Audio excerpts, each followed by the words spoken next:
Muchas gracias, Inés. Bien, pues buenas tardes. Tengan todas y todos un placer compartir esta sesión del Diplomado de Justicia Inclusiva.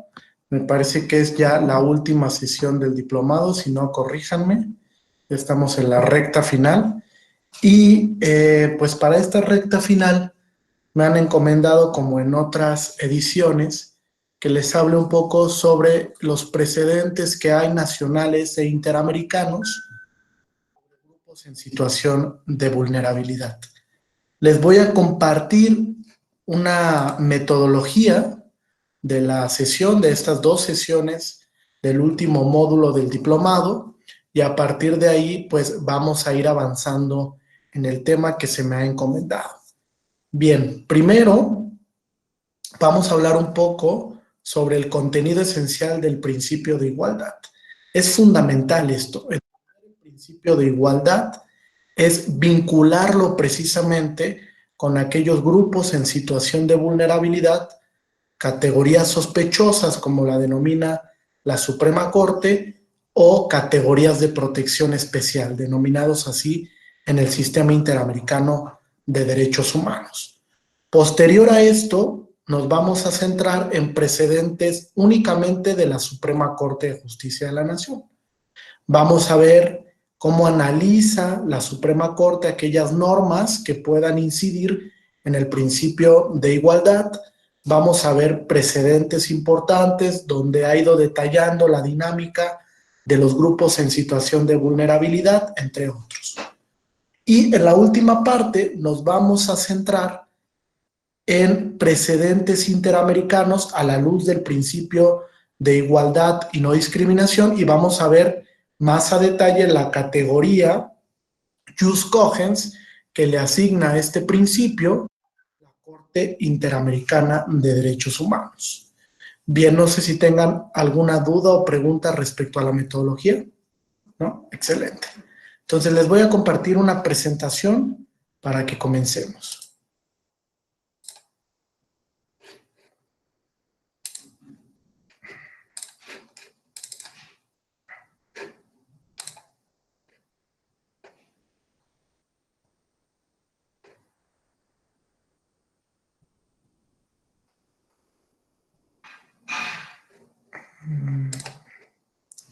Es que se compartió otra que quería compartir. Listo. Me indican cuando ya la puedan visualizar, por favor. Ya se ve. Perfecto. Muchas gracias. Bien, pues en el momento en el que tengan alguna duda o pregunta, con toda confianza les pido nada más que usen la plataforma para levantar su mano y pueda yo atenderles. Es mucho más sencillo que si me lo escriben en el chat, porque luego se pierden un poco las intervenciones. Entonces, si están en aptitud de prender su micrófono y participar, con toda confianza en cualquier momento lo pueden hacer. Bien, vamos a la primera parte. Fíjense, ¿cuáles son las notas distintivas del principio de igualdad y no discriminación? Primero hay que entender que este principio tiene dos vertientes. Una vertiente que precisamente establece una igualdad jurídica entre hombres y mujeres en un sentido estricto, desde luego, y que encontramos reconocida en el artículo 4º constitucional. Es decir, la igualdad formal lo que busca es que frente a la autoridad exista un equilibrio entre hombres y mujeres, sobre todo para garantizar el ejercicio de los derechos fundamentales en un sentido amplio. Pero el principio de igualdad no termina en su vertiente formal, como ustedes saben. Hay una vertiente que llamamos igualdad sustantiva o por resultados. Esta vertiente de igualdad sustantiva o por resultados, en palabras del profesor Borowski, es lo que vuelve al principio de igualdad una norma de contenido prima facie. Es decir, a partir de la igualdad sustantiva, es como el principio de igualdad, fíjense, se puede optimizar. Optimizar. ¿Habían escuchado ustedes sobre los tratos diferenciados justificados. Tratos diferenciados justificados. ¿Alguien lo había escuchado? ¿Sí? ¿Alguien que quiera participar? ¿No? Adelante, Josué. Buenas tardes a todas y a todos. Bueno, el trato diferenciado justificado sería como las acciones afirmativas en materia electoral o las acciones que tomamos para darle, por así decirlo, prioridad a ciertos sectores que lo necesitan. Correcto. Y en parte, bien, Josué, Juan Ignacio. Sí, es cuando la autoridad en un asunto planteado ante ellos hace una diferenciación de los derechos entre dos personas en ese sentido, pero de manera tal que esa diferenciación esté orientada a sustituir, bueno, o a nivelar diferencias que ya existían propiamente. O sea, hay un objetivo propio de hacerla esta distinción. Por eso es justificado, en referencia al objetivo. Muy bien, excelente, fíjense. Les voy a dar una pequeña impresión para que lo entiendan y partir de ahí el cómo el principio de igualdad se va optimizando a través de esta impresión sustantiva.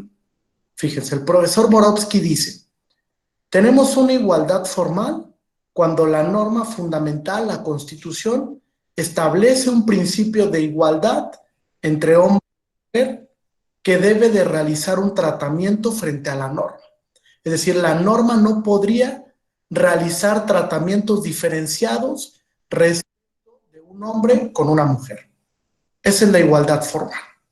Pero dice el profesor Borowski, la igualdad formal tiene otra vertiente, otra cara de la moneda, que es la igualdad sustantiva.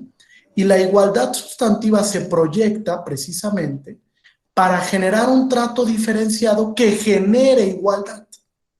Es decir, hay un grupo que se encuentra en una desventaja social, cultural, histórica, económica, y que esa desventaja obliga a la autoridad a realizar un tratamiento diferente para que ese grupo alcance el mismo plano de igualdad.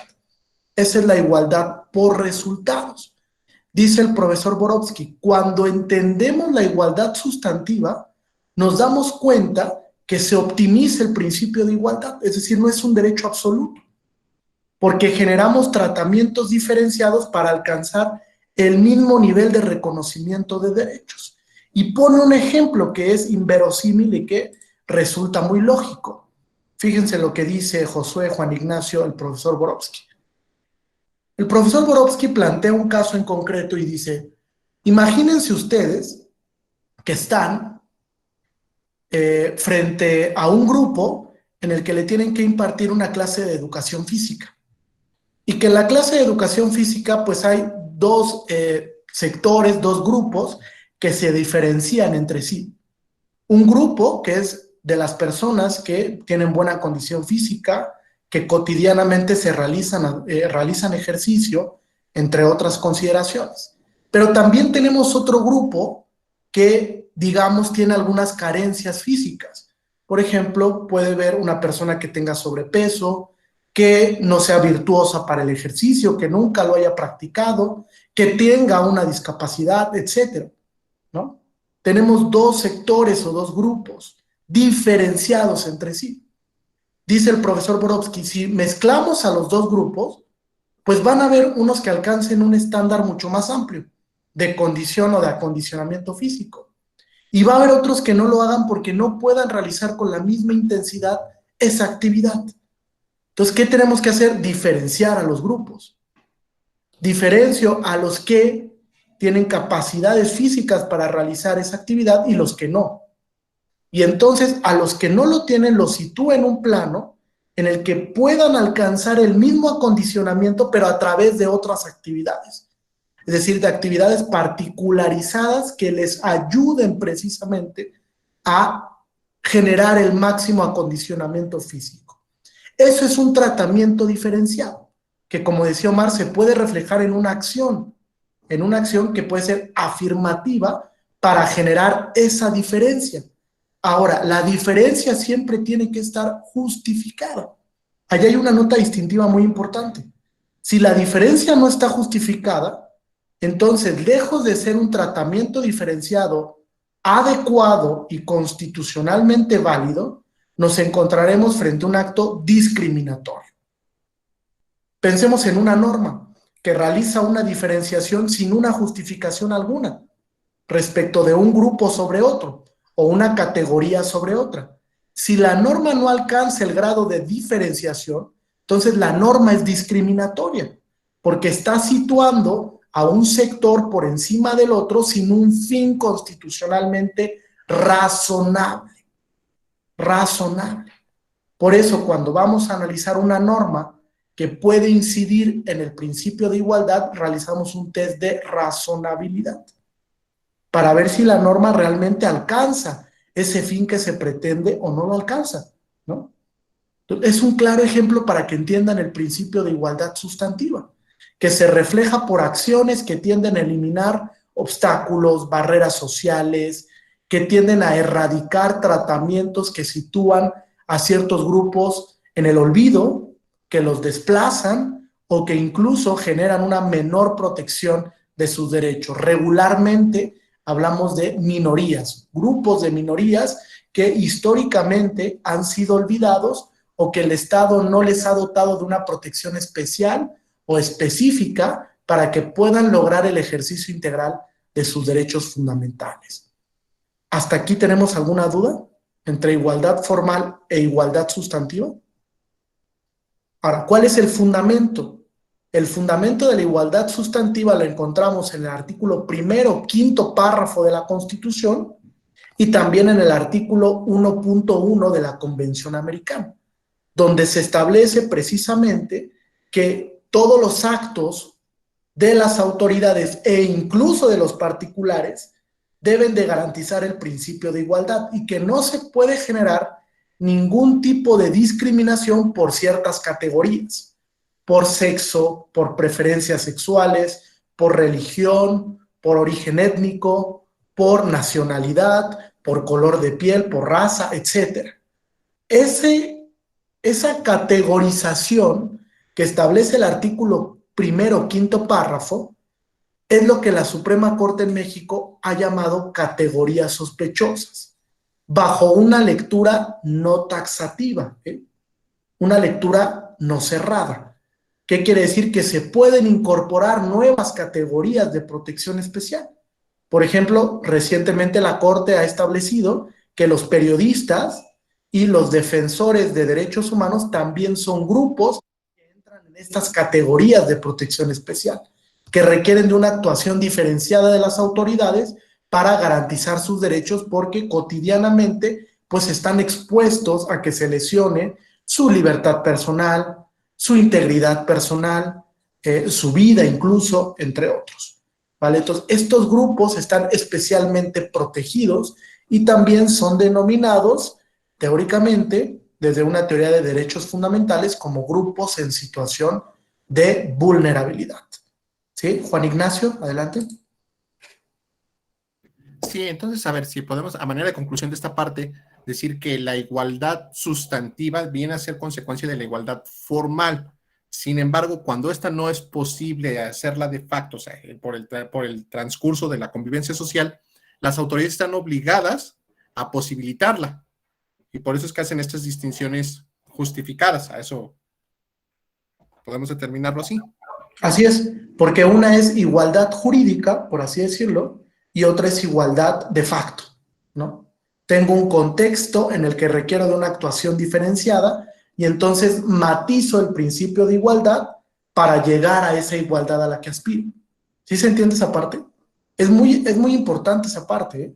Porque es la que precisamente dota de contenido prima facie al principio de igualdad. Es la vertiente que posibilita optimizar el principio de igualdad. El decir, mira, estamos en el mismo plano, pero lo cierto es que este grupo no ha alcanzado el estándar integral de protección de sus derechos, las mujeres, por ejemplo. Y entonces genera un tratamiento diferenciado respecto a los hombres para generar igualdad, para que estén en el mismo plano.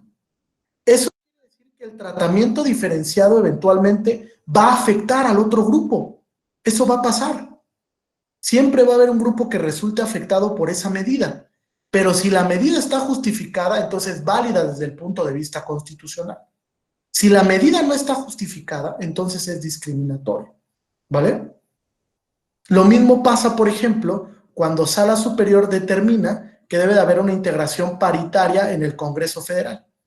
Fíjense, ahí hay una acción afirmativa importante, porque se da cuenta que hay ciertos sectores que no han alcanzado un ejercicio integral de sus derechos políticos y por virtud de los cuales necesita generar un tratamiento diferenciado, es decir, restringir a los partidos el derecho de autoorganización y de libertad de determinar quiénes son sus candidatos para imponerles ciertos criterios de paridad y criterios de igualdad, donde estén mujeres, personas indígenas, con preferencias sexuales diferentes, personas con discapacidad, etc. Eso lo que va a lograr es generar el mismo plano de igualdad. Pero cuando genere el plano de igualdad va a haber un grupo que eventualmente va a resentir la afectación, ¿están de acuerdo? Cuando se ordena que en el lugar número 1 de la integración para un ayuntamiento venga una postulación mujer, hay ciertos grupos que resienten la afectación, por ejemplo los hombres. Pero la afectación que resienten en el principio de igualdad los caballeros está justificada desde el punto de vista constitucional, porque lo que busca es generar las mismas condiciones en el ejercicio de los derechos políticos de las mujeres, que son un grupo que históricamente no han podido ejercer sus derechos, ¿vale? Lo mismo pasa cuando la Sala Superior resuelve la creación del listado de personas infractoras en materia de violencia política por razón de género. Me preguntará Antonio, oye, ¿y por qué no hay una lista de personas infractoras de violencia contra los hombres? Porque en el contexto político no se da la violencia contra los hombres, ¿están de acuerdo? O no es tan recurrente como la violencia contra las mujeres, que es un factor determinante fáctico en una elección. Y entonces Sala Superior dice, tengo que generar un tratamiento diferenciado para que las mujeres alcancen el mismo plano de igualdad que los hombres, porque históricamente han sufrido de violencia en las elecciones. Por eso es que se busca la igualdad sustantiva. ¿A qué aspiramos, Juan Ignacio? Eventualmente a que desaparezca la igualdad sustantiva, ¿no?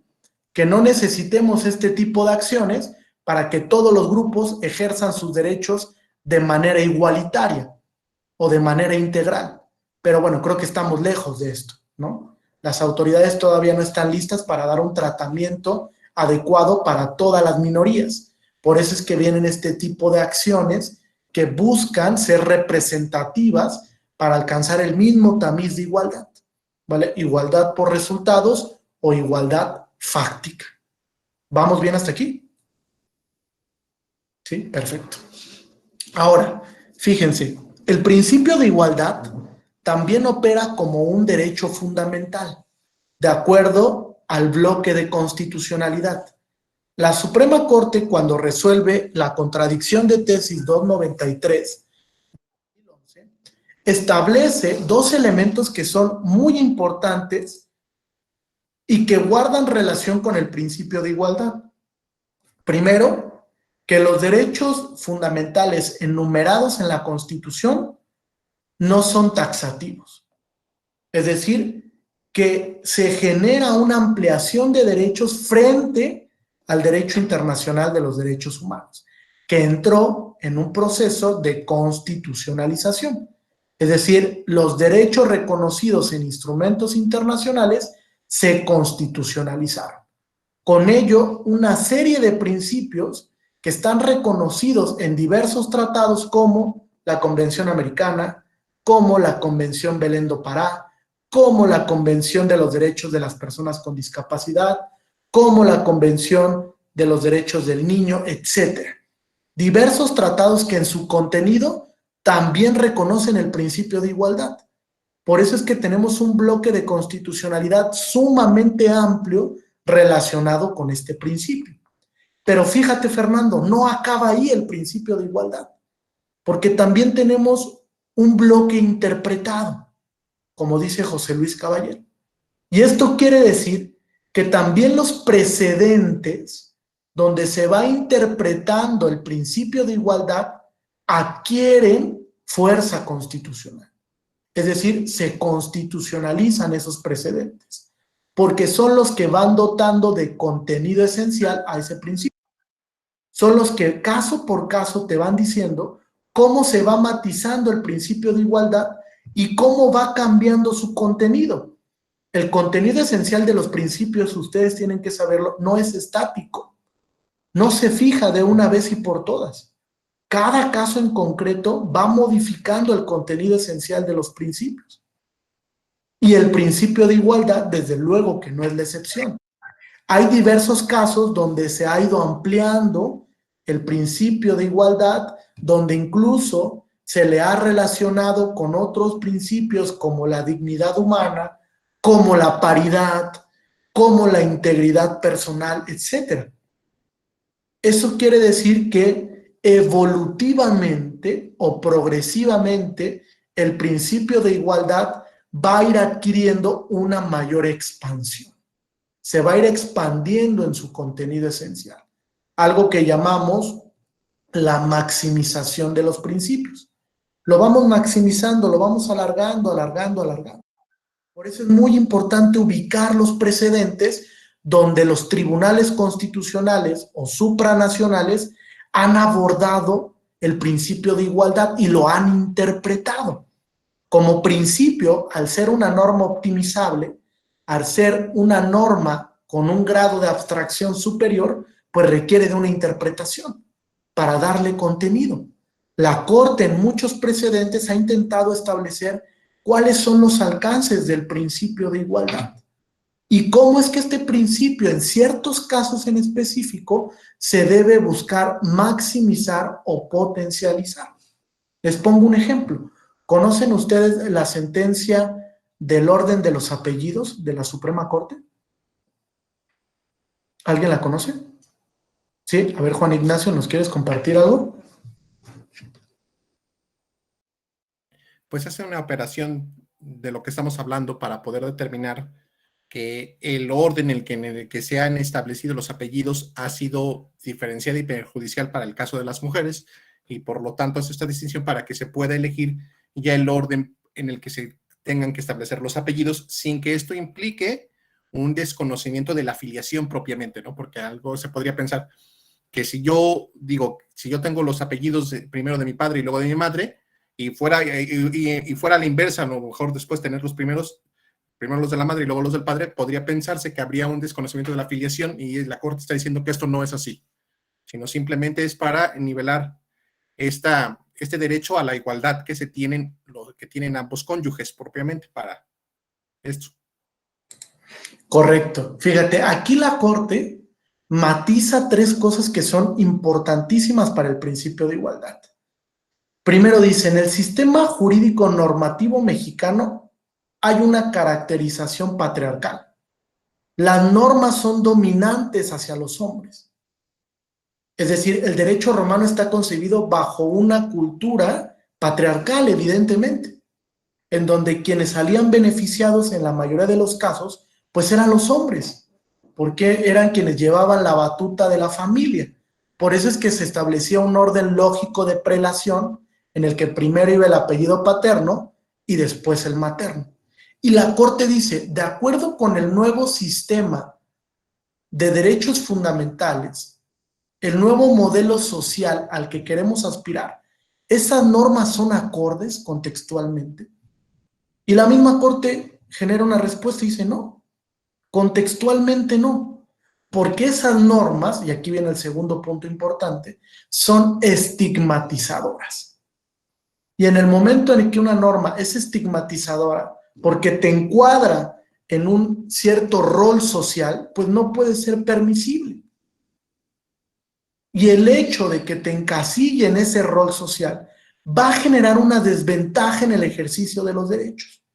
Y por eso la Corte dice, el Código Civil de la Ciudad de México, en el momento en el que determina que primero debe de ir el apellido paterno y después el materno, además de jerarquizar el rol social del hombre por encima de la mujer, también encasilla a la mujer en un grado de superioridad en el núcleo de familia.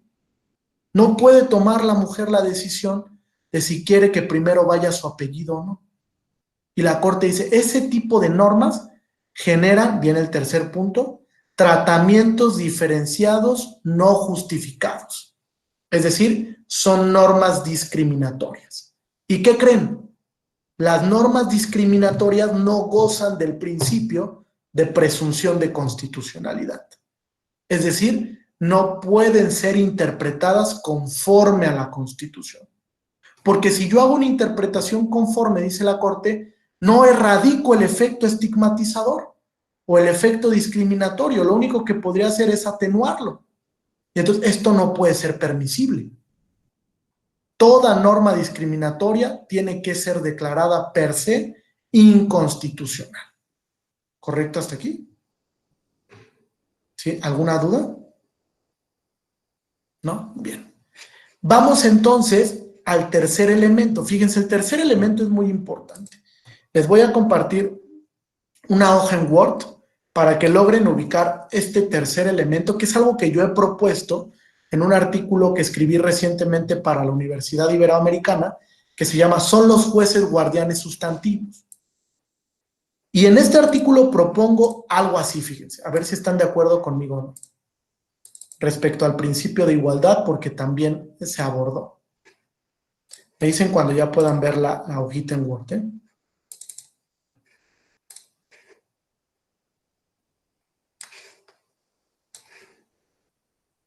¿Ya se ve ahí? ¿Sí, verdad? Sí. Sí. Fíjense. Sí, ya está ahí.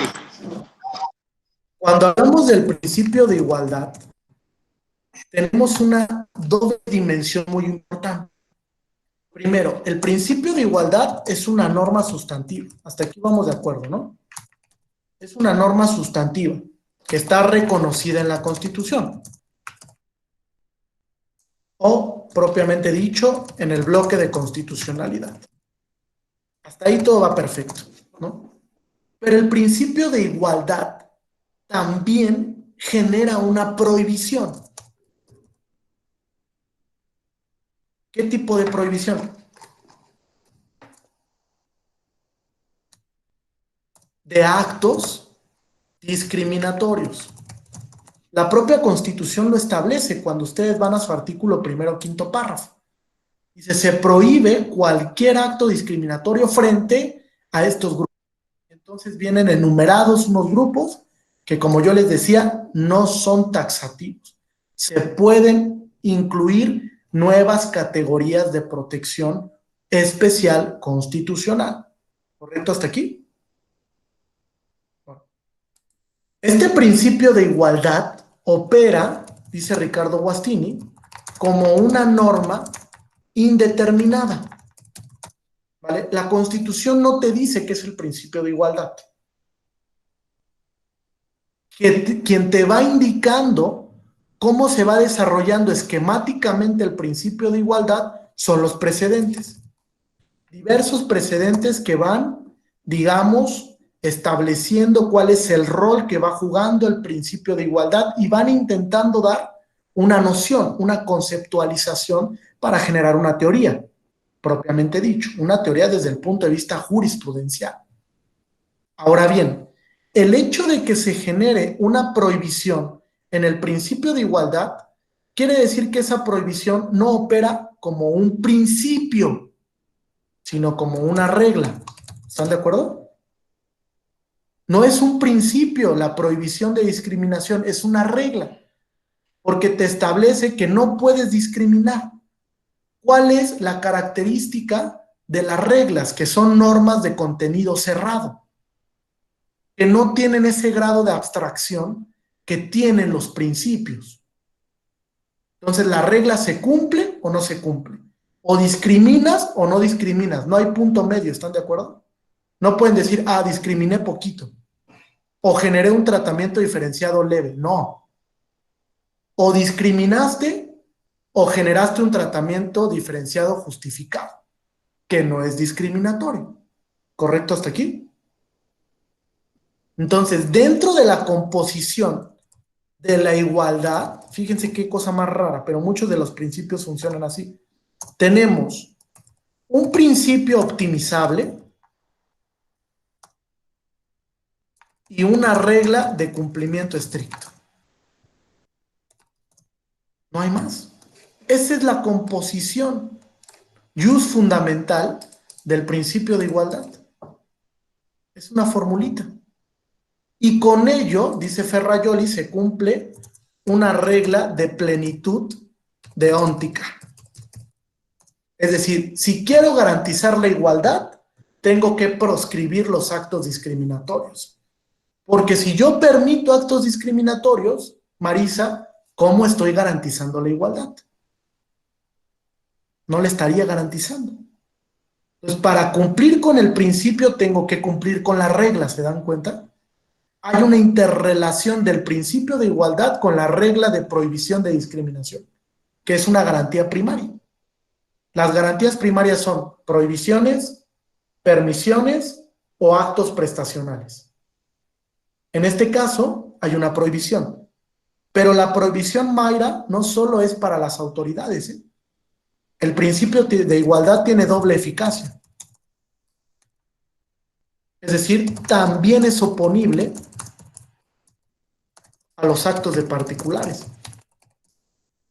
Les pregunto yo, ¿un particular puede generar actos discriminatorios frente a otro particular? Desde luego que sí. Y entonces el principio de igualdad tiene doble eficacia. Tiene eficacia vertical frente a las autoridades y tiene eficacia horizontal frente a relaciones de carácter interprivados entre particulares. Es decir, un particular también puede vulnerar el principio de igualdad de otro particular.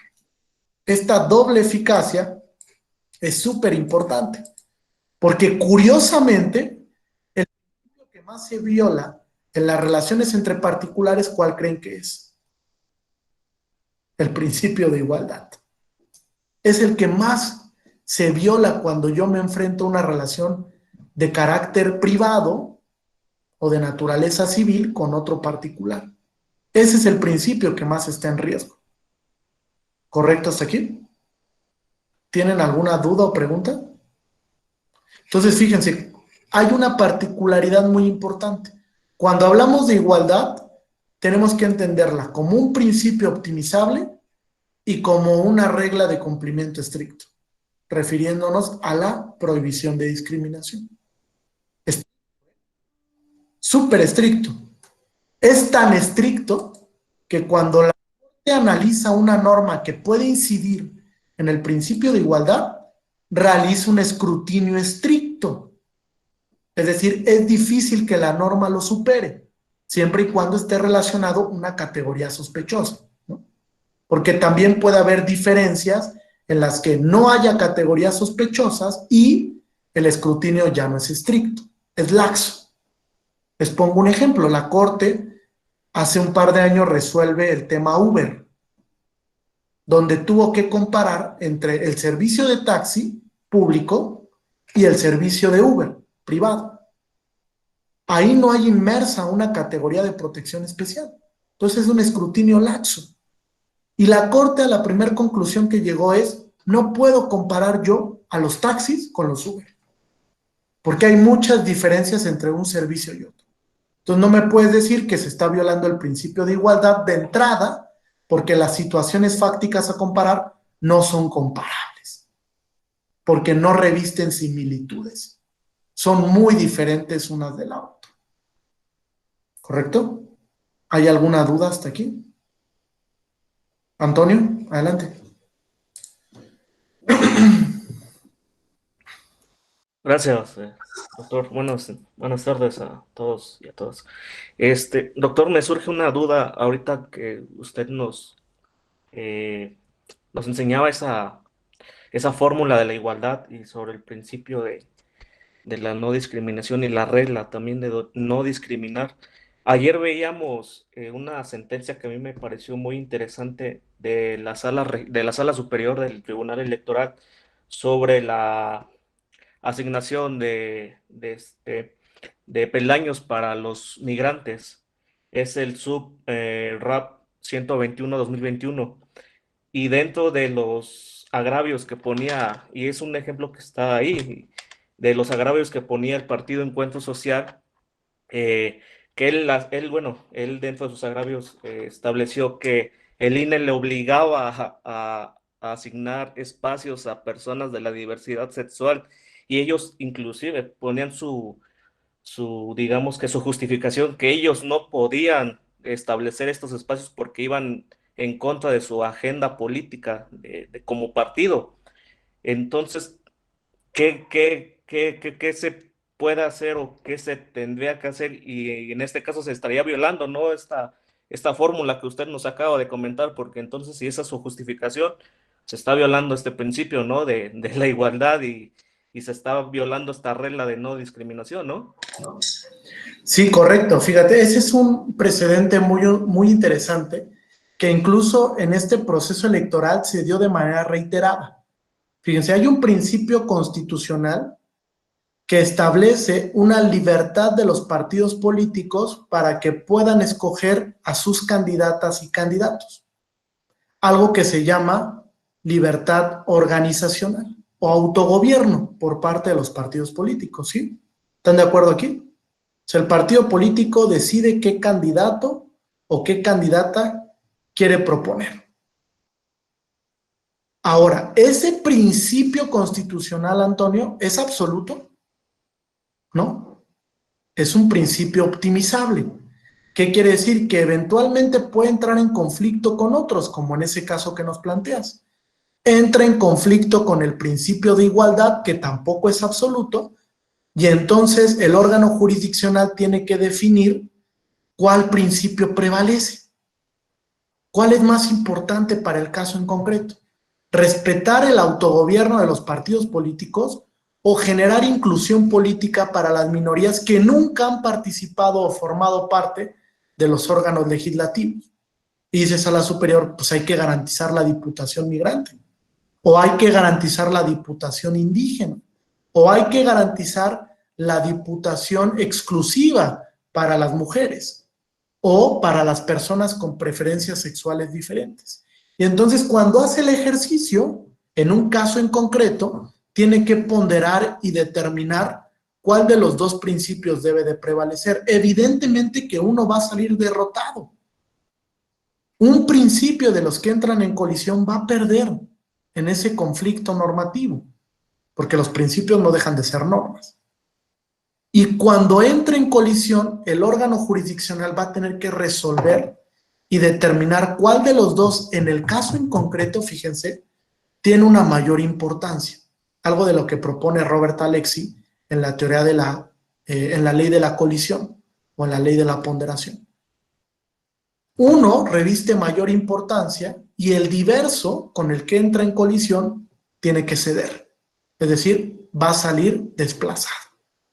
Y la Sala Superior, fíjate, trató de mediarlo. La Sala Superior en diversos precedentes, por ejemplo, en un tema de paridad muy importante de integración de ayuntamientos, Sala Superior dice, bueno, tampoco es que el principio de paridad prevalezca porque sí, porque también es un principio optimizable. Y dice Sala Superior, siempre hay que buscar armonizar.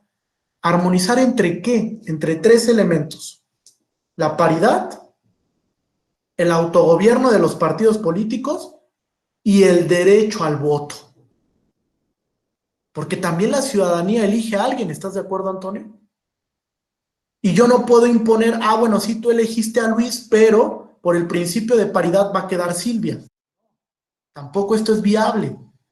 Entonces, Sala Superior dice, hay que armonizar esos principios cuando se refiere a la integración de ayuntamientos, para que puedan convivir de manera correcta, para que lleguemos a un buen cauce y puedan garantizarse todos los principios, sin que también los partidos resientan una afectación muy grave y sin que también se desconozca el carácter del voto que emitió el ciudadano, que ya se decantó por un candidato en particular, ¿no? Sobre todo en la integración de ayuntamientos de los cargos de representación proporcional, ¿no? Que es donde más se da este tipo de casos.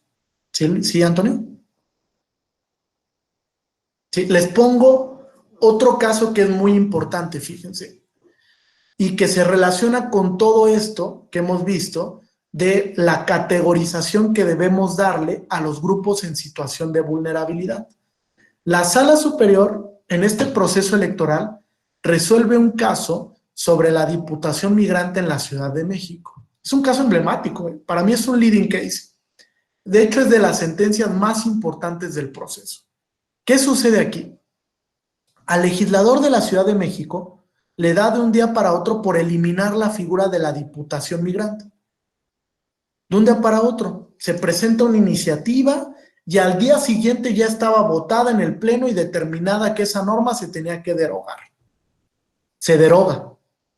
Y un ciudadano con un interés tuitivo o un interés legítimo decide acudir a un juicio ciudadano para impugnar, fíjense que, el acto derogatorio. Dice, oye, yo estoy en el supuesto de acceder a la diputación bajo la categoría migrante, pero el hecho de que el Congreso lo haya eliminado de un día para otro vulnera mi derecho a ser votado, porque ya no voy a poder integrar un escaño en el Congreso a través de esa categoría en concreto. No lo voy a poder hacer porque ya lo derogaron. Bueno, va escalando el asunto y llega hasta la Sala Superior. Y la Sala Superior recoge 3 puntos que son muy importantes. Primero, que cuando se adjudica un derecho, debe de garantizarse su desarrollo progresivo, es decir, gradual, maximizándolo, ampliándolo. Y de un día para otro no puedo decir, Marisa, pues voy a desconocer el contenido de ese derecho y lo voy a eliminar de la ley electoral local. No, porque sería una disposición o una medida de carácter regresivo. Las disposiciones o medidas de carácter regresivo son excepcionales y deben de estar plenamente justificadas, que fue algo de lo que dijo la Sala Superior. Es decir, si tú de un momento a otro quieres eliminar la figura de la Diputación Migrante, que va a generar un efecto regresivo en el derecho al voto, debes de justificar plenamente la medida regresiva. Porque, ¿qué crees? Además está relacionada una categoría de protección especial, los migrantes. Y dices a la superior, en esos casos tienes un deber reforzado de decirme por qué estás eliminando la figura. ¿Qué creen que hizo los diputados y diputadas de la Ciudad de México? Solamente justificaron la eliminación de la figura argumentando que no había suficiencia presupuestal.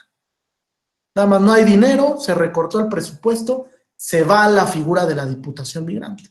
Y entonces a la superior le da un revés y le dice, oye, eso no es suficiente. No es suficiente con que tú me digas que no hay suficiencia presupuestal. Primero, porque no justificaste realmente que no hubiera dinero. No lo demostraste, no lo acreditaste y lo tuviste que haber acreditado. Y segundo, fíjense, Silvia, porque había medidas alternativas.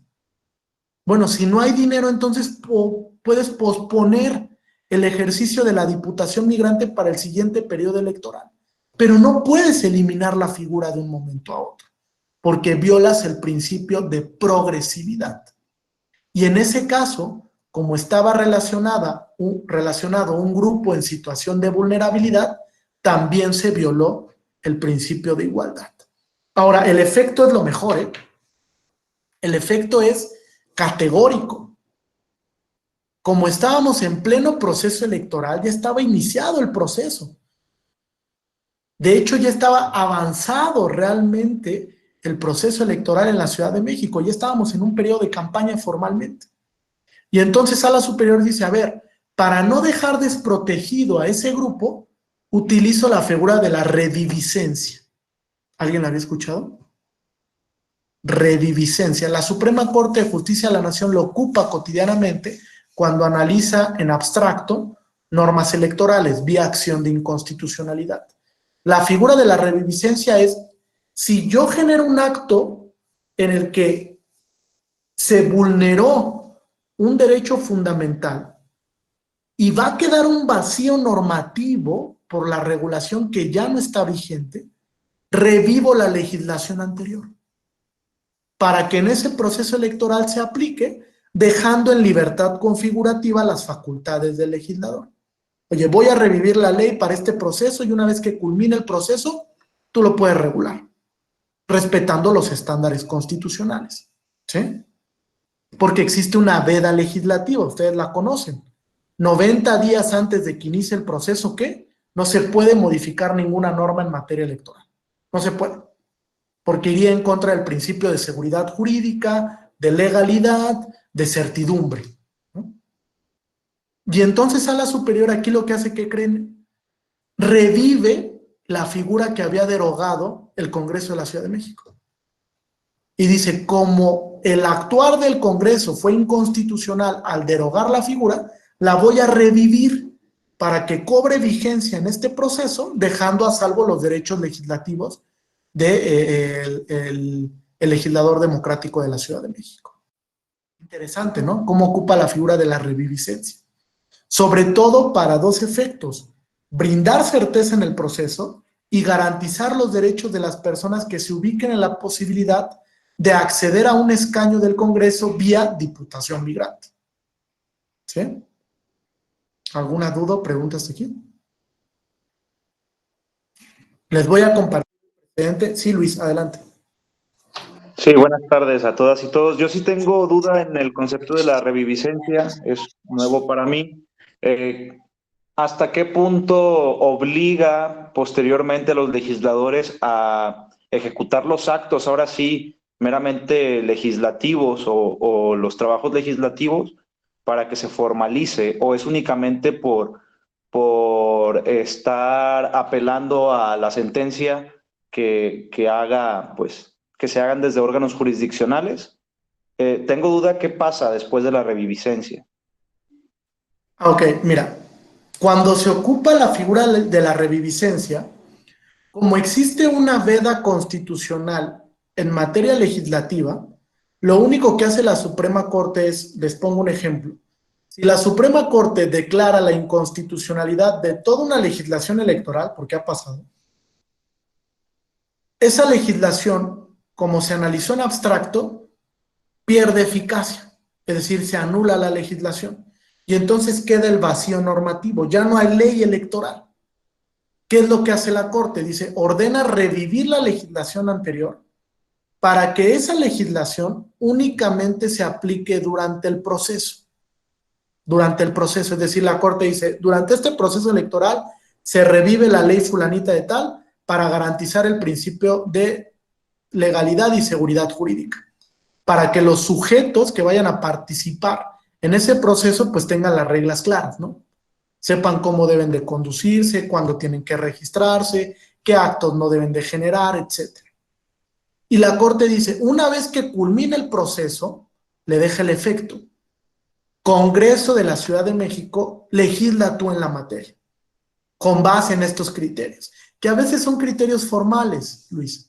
¿Por qué? Porque se legisla durante la veda electoral. Entonces nada más es un formalismo que no se cumplió. Se violó una regla constitucional. Y como se viola esa regla, entonces, ¿qué es lo que hace el legislador democrático de la entidad federativa? Pues una vez que termina el proceso, vuelve a publicar la ley que se declaró inconstitucional, porque solo tiene un vicio formal. Se emitió la ley durante un periodo donde no se debe de haber cambiado normativamente. ¿Vale? Pero digamos que ese es el efecto que sí debe ser muy puntual para que evidentemente el legislador lo pueda entender. No es que se invada la libertad configurativa, la Corte ahí no legisla. O sea, la Corte lo único que hace es revivir la ley anterior para que se aplique en el proceso y deja a salvo los derechos de libertad configurativa. Tú, legislador, una vez que estés en posibilidad que no haya veda normativa en materia electoral, regúlalo como mejor te parezca, ¿no? Bueno, siguiendo los estándares constitucionales, ¿no? Porque a veces también se desconocen esos criterios. Juan y Carlos, ¿sí quedó, Luis, resuelta la duda? A mí se me perdón, me perdí un ratito. Cuando la ley, cuando el tribunal ejecuta esta reviviscencia, es solamente para el caso específico, ¿verdad? O sea, ya nada más. O sea, no quiere decir que ahorita esté vigente ahorita. O sea, por ejemplo, si hoy hubiera elecciones, ya no está la Diputación Migrante con existencia propiamente. Así lo quiero entender en este momento. Sí, correcto. Okay. O sea, la revivió para el proceso, pero sí vinculó al legislador, ¿no? O sea, sí le dijo al sí. La voy a revivir para el proceso electoral para que cobre vigencia en este proceso y una vez que culmine, regúlalo de manera correcta. O sea, no lo puedes eliminar, le dijo. Busca salidas y la sentencia le da salidas alternativas. Entonces, aquí estamos viendo que hasta la libertad configurativa también tiene sus límites. Tampoco es una prerrogativa o una facultad absoluta de los estados o de los poderes públicos. Sí, regularmente así lo hacen los tribunales y me parece que es correcto, ¿no? La Corte, por ejemplo, cuando declara la inconstitucionalidad de una norma, fija parámetros y le dice al legislador, mira, para que la norma sea conforme a la Constitución, sigue estos parámetros. Legíslalo así. Ahora, una cosa es que lo cumplan, Juan, porque en muchas ocasiones no es así. Por eso es que a veces nos enfrentamos con temas, por ejemplo, como les pongo el ejemplo de la Ley Federal de Remuneraciones de los Servidores Públicos. La Corte la declara inconstitucional en el 2018 y le da los estándares al legislador federal, le dice, lo tienes que regular con base en estos criterios. Y después viene la emisión de la nueva ley y se vuelve a impugnar en acción de inconstitucionalidad, porque es un nuevo acto legislativo. ¿Y por qué creen que se impugnó? Porque el legislador no siguió los criterios que la Corte le fijó para determinar la constitucionalidad de la norma. Entonces, sí, el principio de libertad configurativa, que es un principio constitucional, tampoco es absoluto. Primero, porque tiene una barrera que es respetar el contenido constitucional. El legislador no puede regular lo que quiera. Incluso, fíjense, un juez de distrito hace un par de días declaró la inconstitucionalidad de la ley de austeridad republicana. Interesante criterio. Y dice el juez de distrito, la declara inconstitucional porque, ¿qué creen? El legislador federal no tiene facultades para expedir una ley de austeridad republicana, porque no hay un principio explícito o implícito constitucional que le faculte para hacerlo. Ahí vemos un claro ejemplo de límites a la libertad configurativa, ¿no? No puedes regular lo que quieras, y menos lo puedes hacer si vas a violar derechos con ello, ¿no? Porque vas a limitar la libertad de trabajo, el derecho a un nivel de vida adecuado, el mínimo vital, etcétera. La libertad de profesión incluso, porque la ley de austeridad republicana te dice, si fuiste servidor público de alto rango, no puedes trabajar en el servicio privado en los 10 años siguientes. Oye, ¿cómo crees, no? ¿Y de qué voy a vivir? Entonces, no puedes regular lo que quieras, y menos si la regulación sirve de fundamento para violar derechos fundamentales. Entonces, sí hay límites también a la libertad configurativa. Incluso Kelsen, cuando escribe la garantía jurisdiccional de la Constitución, se da cuenta de esto. Dice, el legislador de manera cotidiana actúa de manera arbitraria, regula lo que quiere. Entonces hay que ponerle un contrapeso que le fije límites. ¿Quién? El Tribunal Constitucional. Por eso es que lo conforma, ¿no? Carlos y otra vez Juan. Gracias, doctor. Muy buenas tardes a todas y a todos. Pues el caso que estamos tratando de la reviviscencia de la legislación para la Diputación Migrante, ahí la duda que surge es la siguiente, doctor. La Corte determina revivir la legislación anterior durante el proceso electoral, pero una vez concluido el proceso electoral, el legislador debe legislar respetando los principios constitucionales. Sin embargo, la primera duda es, ¿tienen plazo para elaborar la nueva legislación que incluya estos principios? Ese es uno, el plazo. Porque en otras materias, también la Corte ha resuelto a algunos congresos locales que reformule sus legislaciones y les da un plazo y no lo cumplen los congresos locales, ¿eh? Eso en otras materias sucede con bastante frecuencia. Entonces, primero, si hay el plazo, si se cumple o no se cumple. Y la siguiente consideración, doctor, para que no pasara esto, yo he trabajado en Congreso local.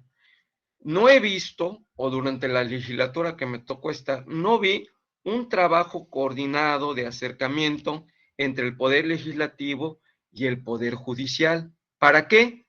Pues para que no pase esto precisamente. El ejemplo que citabas del Congreso de la Ciudad de México, que decidieron derogar la legislación que contemplaba la Diputación Migrante. Si lo hubieran consultado con el Tribunal Electoral de la Ciudad de México o con la propia Corte, seguramente no lo hubieran derogado, pero quiere decir que no hubo tal coordinación. Es cuanto. Gracias por la respuesta, doctor. Sí, Carlos, interesante. Respecto a los plazos, regularmente sí, ¿no? La Corte se ha dado cuenta de esto y en muchas ocasiones fija un plazo para que se regule debidamente y entonces no se genere esa incertidumbre por el vacío normativo, ¿no? Incluso la Corte en algunas ocasiones, fíjate, emite sentencias que llamamos aditivas. Es decir, cuando declara la inconstitucionalidad de una norma y se da cuenta que va a quedar un vacío, le adiciona algo para que se entienda la norma. Porque va a decir, la repercusión social es muy importante. Les pongo el ejemplo del matrimonio igualitario. Cuando la Corte declaró inconstitucional vía acción abstracta el matrimonio, la figura del matrimonio de algunos civiles, se dio cuenta de que la regulación iba a provocar incertidumbre. ¿Y qué es lo que hizo? Le adicionó una partecita. Dijo, el matrimonio es la unión entre dos personas. Le adiciona eso, dos personas, para que se entienda la figura. Pero, fíjense, deja salvo los derechos de libertad configurativa. La Corte dice, yo voy a adicionar esto, pero legislador, tú lo puedes regular, ¿eh? Yo no me voy a meter en el tema de la regulación, tú lo puedes hacer respetando el estándar que te fijo en la sentencia, cumpliendo con esos criterios. Y a veces le fija plazos, le dice, a ver, te voy a dar 120 días para que lo hagas, o 90 días para que expidas la ley. Por ejemplo, en el tema de omisión legislativa de la Ley de Comunicación Social, la Corte le dio un plazo al legislador. Dijo, oye, ya se venció el plazo constitucional para que tú emitieras la norma. Hay una omisión legislativa porque había un mandato detrás. Entonces te doy este plazo para que tú emitas la norma. ¿Qué pasó, Carlos? No la emitió dentro del plazo. Y cuando la emite, la hace con una carencia legislativa sumamente gravosa, que llevó a impugnar vía acción de inconstitucionalidad la ley. O sea, es cíclico. Los vicios se van repitiendo. Y vía acción de inconstitucionalidad se declara la inconstitucionalidad de la norma, fíjate. O sea, de nada sirvió que la Corte vinculara porque se legisló mal y se declaró la inconstitucionalidad de la norma y lo tiene que volver a hacer el legislador para que ahora quede correctamente. Entonces, ¿cuánto tiempo se pierde en todo eso? Hay carencia. Y dos, de acuerdo, no hay constitucionalismo dialógico, ¿eh? Los poderes públicos no dialogan, rara vez. Hay confrontación, hay tensión, y más ahora. La tensión se visualiza más, ¿no? Porque cuando tú emites una sentencia como Tribunal Constitucional y esa sentencia no le gusta al legislador, ¿qué es lo primero que hace? Voy a reformar la norma para desaparecer a la Suprema Corte o para desaparecer a la Sala Superior. Entonces hay una constante tensión. Lejos de acercarse para dialogar en la sentencia y ver que se cumpla correctamente, hay una barrera, ¿no? Como un repudio. Decir, no, me estás condenando a esto, hay un mandato de cumplimiento de la sentencia, pero pues no lo quiero hacer. ¿Por qué? Pues porque no me gustó la sentencia, ¿no? Entonces sí hay una tensión existente ahorita, sobre todo en el tema electoral, la tensión pues es sumamente fuerte, ¿no? Viene un proceso este año que también va a ser fuerte, porque vienen gobernaturas, vienen renovaciones de congresos, vienen renovaciones de ayuntamientos y otra vez nos vamos a enfrentar a lo mismo, ¿no? Nos vamos a enfrentar a actos indebidos de campaña, nos vamos a enfrentar a campañas de desprestigio y de violencia política en redes sociales, etcétera. Porque simplemente las autoridades no se quieren adaptar al sistema, no quieren respetar el sistema. Entonces, cuando viene un revés, como en el caso Félix Salgado, sale la autoridad que no está conforme con la sentencia a desprestigiar a un tribunal que hace su trabajo correctamente, ¿no? O incluso al Instituto Nacional Electoral, que está tratando de hacer un trabajo correctamente. Entonces sí hay una tensión fuerte, ¿no? Que se ha dado en estos últimos, yo creo que 2 o 3 años, donde han venido procesos electorales pues mayúsculos, no nada más y nada menos que tuvimos el proceso más grande de toda la historia, 2021-2022, y entonces se generaron tensiones pues, sumamente fuertes entre los diversos poderes públicos. ¿Sí? Ernesto y Juan, adelante. Buenas tardes, doctor. Buenas tardes, compañeros. Me llamó la atención mucho un comentario que acaba de hacer en relación al matrimonio igualitario. Y es una pregunta, es una duda que yo tengo. Al igual que el compañero Carlos, pues yo también trabajo en un congreso, en el congreso de aquí del estado de Tamaulipas. Mi duda gira en torno a lo siguiente. Sabemos que existe ya una sentencia donde a la comunidad de gay se le faculta para contraer matrimonio entre pares, ¿sí? ¿Sí? No, ya no hay una diferencia entre el matrimonio es hombre y mujer, unión, bla, bla, bla, sino entre dos personas. ¿Qué sucede en el hipotético de que un diputado presente en un congreso local una iniciativa para reformar, en este caso, el Código Civil y hacerlo de conformidad a lo que marca la Constitución y lo que marca la sentencia en comento, y que los diputados locales lo voten en contra? Porque obviamente esa votación estaría siendo discriminatoria y estaría atentando contra derechos humanos que le asisten a todos los grupos vulnerables. ¿Qué herramientas o qué mecanismo podría implementar el legislador que está impulsando esa norma para que sea efectiva y se vea reflejada en el marco normativo estatal? Es cuanto, doctor. Fíjate, qué interesante, ¿no? Muy interesante pregunta. La verdad es que, bueno, primero hay que hacer 2 precisiones. Cuando se vota un precedente por el Pleno de la Corte y alcanza una mayoría de 8 votos, vía acción de inconstitucionalidad, ese precedente es vinculante. Es decir, se formó jurisprudencia por precedente. La Corte ya formaba jurisprudencia por precedente desde hace muchos años, no en marzo del 2021. O sea, la Corte ya lo venía haciendo vía acciones de inconstitucionalidad, solamente que no se tiene la cultura de conocer la sentencia de las acciones de inconstitucionalidad. Esa es una realidad. Ahora, el hecho de que se genere ese precedente vinculante, fíjate, está limitado solo para las autoridades jurisdiccionales. No sé por qué. O sea, es un absurdo jurídico que los precedentes de la Corte per se solo vinculen al quehacer jurisdiccional cuando tendrían que hacerlo frente a cualquier autoridad pública. Sobre todo los precedentes de amparo, ¿no? Que son los más comunes. Y sin embargo, el 217 de la Ley de Amparo sigue estableciendo que el precedente es vinculante o la jurisprudencia solo es vinculante para las autoridades jurisdiccionales, no para las autoridades administrativas o legislativas. Entonces, es un primer obstáculo, ¿no? Cuando se vote esa iniciativa en un sentido adverso, es decir, que no se apruebe el dictamen conducente, pues el diputado está en su derecho de promover un juicio de amparo con interés de tipo legítimo, ¿no? Legítimo, porque la norma es inconstitucional. A partir de ese momento, como se dio en Oaxaca llega un juicio de amparo muy particular, así parecido a esto, Ernesto. Se presenta una iniciativa para modificar el Código Civil, no lo votan y, bueno, más bien proponen la iniciativa al Pleno, ya había dictamen, y el Pleno lo vota en un sentido contrario, no aprueba el dictamen. Ahí lo que hizo el legislador de Oaxaca fue volver a publicar la norma, como estaba. Volvió a publicar que el matrimonio era la unión entre un hombre y una mujer con el fin de procrear. Contra ese nuevo acto legislativo, porque es un nuevo acto legislativo, a pesar de que no haya ningún cambio en la norma, hay jurisprudencia de la Corte que dice ahí hay nuevo acto legislativo, porque se volvió a publicar en el periódico oficial de la entidad federativa.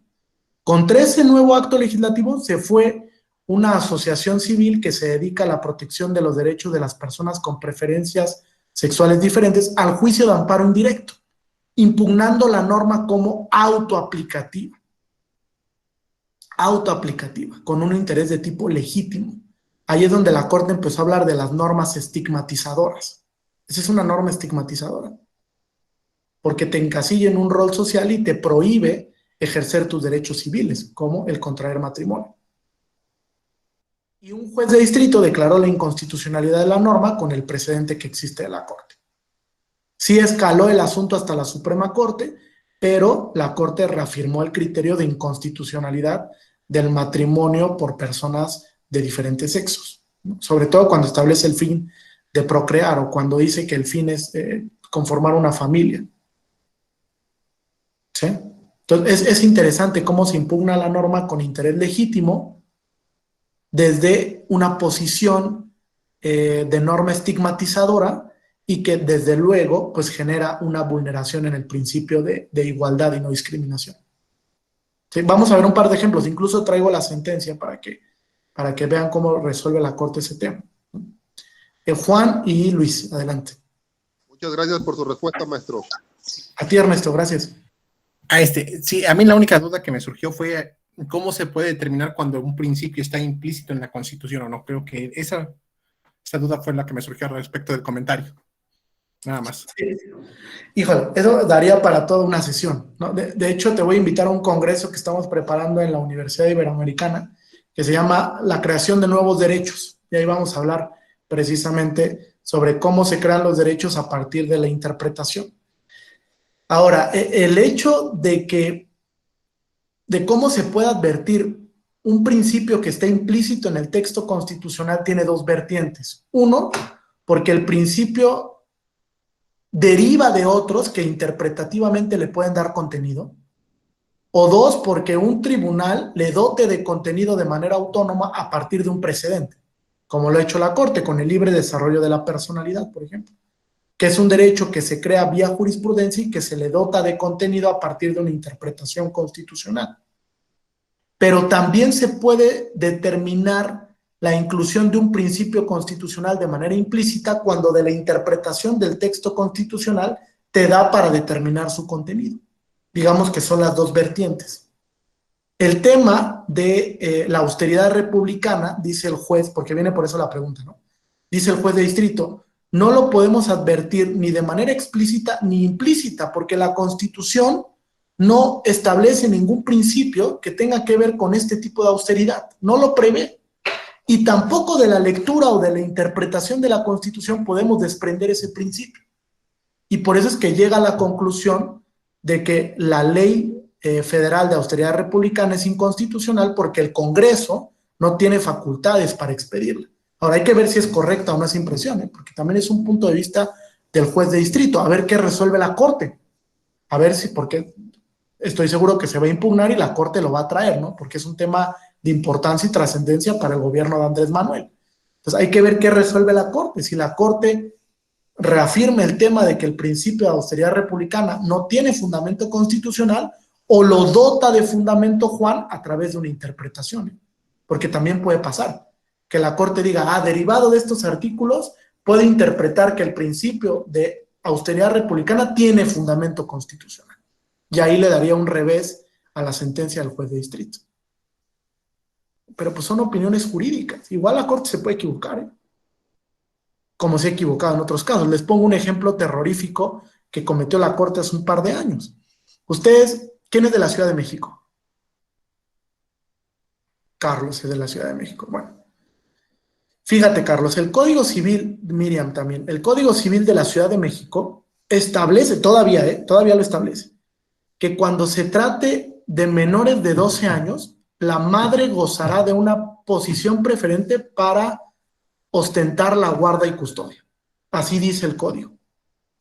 Esa norma se impugnó por inconstitucional. ¿Qué les dije yo al inicio de clase? Que las normas que son discriminatorias, ¿qué? ¿No gozan de qué principio? Del principio de constitucionalidad, de presunción. Y por ende no son susceptibles de interpretación conforme. Pues la Corte en ese precedente de 2019, a pesar de que la norma era claramente inconstitucional, se atrevió a hacer una interpretación conforme. Fíjense. Y se alejó de toda su jurisprudencia donde había dicho, desde el año 2012 más o menos, que las normas discriminatorias no admitían interpretación conforme. Y ahí hizo la Corte una interpretación conforme. Ese es un error terrorífico. Después se reivindica. 2 años después reflexiona la Corte y dice, uy, la regué. Era una norma discriminatoria, no pude haber hecho interpretación conforme. Y entonces declara la inconstitucionalidad de la norma, porque es estigmatizadora. El hecho de que se dé un trato preferente para la madre la encasilla en un rol de cuidadora de los hijos, cuando no es así. Cuando quien debe de cuidar o tener la guarda y custodia de los hijos es el perfil que sea más idóneo, el que pueda garantizar el interés superior de una manera más correcta. Entonces, ahí también la Corte comete un error gravísimo. Por eso les digo, la Corte no es infalible, ¿eh? Por lo menos les puedo citar 3 o 4 precedentes donde la Corte ha cometido errores gravísimos. Gravísimos. Otro más. La Corte ha dicho, y esto lo ha sostenido la Sala Superior, ¿eh? Y es un criterio terrorífico, que la jurisprudencia de la Sala Superior y de la Suprema Corte no es susceptible de control de convencionalidad. Nada más irracional que eso. Porque a la Corte no le gusta que un juez de distrito, un colegiado, pues le diga que su criterio es contrario a la Convención Americana o que el criterio de la Corte Interamericana es más benéfico que el criterio nacional. Es decir, ese criterio que emite la Corte en la contradicción de tesis 293 del 2011, donde dice que toda la jurisprudencia interamericana es vinculante, es ilusorio. Totalmente ilusorio. Porque en una contradicción de tesis posterior dice la Corte, oye, pero si tú declaras la inconvencionalidad de mi jurisprudencia porque un precedente interamericano es más benéfico, no lo puedes hacer. Y entonces, ¿dónde está el ejercicio hermenéutico? ¿Dónde está el ejercicio discrecional del juez para decidir qué criterio, para el caso en concreto, es más benéfico? Eso es el principio pro persone, ¿no? ¿O no es eso? Y entonces, ¿por qué la Corte lo veda de manera tajante? Entonces, también la Corte ha venido con un lastre fuerte, fuerte. Otro ejemplo más, y ya con esto me acabo de desahogar. La Corte hace un par de meses resuelve el tema de objeción de conciencia, sí lo vieron, ¿no? En una acción de inconstitucionalidad. Y la Corte en esa sentencia se atrevió a hacer un ejercicio de ponderación. ¿Qué creen? Los ejercicios de ponderación no se hacen en abstracto. Es una de las premisas de Robert Alexy. Los ejercicios de ponderación se hacen sobre bases en concreto. Hay que tener elementos fácticos. Y la Corte en esa sentencia se atrevió a hacer un ejercicio de ponderación, presuponiendo que podría haber una colisión entre la objeción de conciencia y el libre desarrollo de la personalidad, cuando una mujer quisiera interrumpir su embarazo. Eso no lo puedes hacer, es un error gravísimo de la sentencia, porque no puedes determinar la inconstitucionalidad de una norma en abstracto a través de una ponderación. Que me disculpen, pero eso no se puede hacer. Técnicamente es incorrecto. Y así les puedo mencionar otros absurdos jurídicos que en estos últimos años ha emitido la Corte. Bien, Luis, adelante. Sí, maestro, gracias. De antemano quiero pedir una disculpa porque haré una pregunta que se sale un poco del tema. Sin embargo, desde hace mucho tiempo he tenido interés en el tema de la profesionalización legislativa y ahora que estamos haciendo toda esta crítica a las deficiencias justamente en los trabajos legislativos y cómo se vuelve este círculo entre lo jurisdiccional y el trabajo de los diputados, aprovecho para conocer también o escuchar cuál es su postura respecto a este tema, la profesionalización legislativa, entendiendo pues que se busquen ciertos perfiles para ocupar los escaños con una formación en específico, con una trayectoria académica y profesional en específico. Digo, ya ahorita con sus últimos comentarios, donde menciona también, bueno, que hay errores garrafales en el trabajo incluso de jueces, ministros, pues ya anticipo una respuesta tal vez, donde se puede decir que todos serán susceptibles al final de cuentas, ¿no? De cometer errores en la interpretación, pero no sé, quisiera conocer también su postura sobre si considera que se justificaría, vaya, una profesionalización atendiendo a que se busquen perfiles que atiendan una mejor interpretación y aplicación en la creación de las normas. Gracias, Luis. Sí, interesante, ¿no? Creo que es un ejercicio ciudadano, democrático, que tenemos que realizar. No sé si estemos listos para ese ejercicio. Sí creo que es indispensable un servicio de carrera en los poderes legislativos a nivel local y a nivel federal, que le dé continuidad a los proyectos legislativos. Y sí creo que tendríamos que tener un debate fuerte, institucional y también social, sobre si se deben de modificar los presupuestos constitucionales para exceder a los... ¿no? Si se deberían de modificar los requisitos para que te puedas a un cargo de elección popular para integrar un órgano legislativo. Creo que es un ejercicio que tenemos que hacer, porque lo cierto es que la democracia en América Latina está en crisis, ¿eh? Y está en crisis ciertamente debido a la poca institucionalización que existe. Por lo menos el Poder Judicial se ha tomado en serio el tema de la formación de carrera y de perfiles, ¿no? El claro ejemplo es el Poder Judicial Federal, ¿no? Que creo que ahora está haciendo un trabajo estupendo de profesionalización buscando que haya mejores perfiles. Pero eso no tiene que quedar en el Poder Judicial. Creo que también tanto las autoridades administrativas como legislativas tendrían que asumir ese carácter de carrera para modificar la mala actuación que tenemos, y sobre todo en estos tiempos de pandemia. Hay una crisis severa institucional. Si ustedes van o concurren ante una autoridad, ¿cuánto tarda un trámite administrativo? ¿Cuánto tarda un trámite legislativo en debatirse, en aprobarse, en turnarse, etcétera? Cuando a veces existe la necesidad de regular sobre un tópico en específico. Claro ejemplo, la justicia digital. Ustedes díganme, ¿qué entidades federativas, qué congresos han regulado el tema de la justicia digital? Los podría contar con esta mano.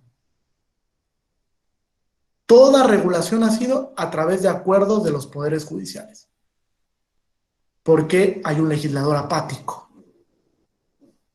¿no? Que interesa más otros temas que a lo mejor son parte de la agenda del Poder Ejecutivo y descuida temas de contexto que son indispensables.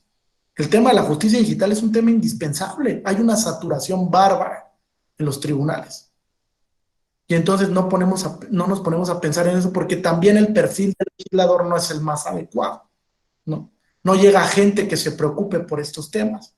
Entonces, como llegan con ocurrencias legislativas sobre temas de a lo mejor que le pasó a su primo y que lo quiere regular, pues no se da cuenta del contexto que estamos viviendo y de las necesidades que existen actualmente.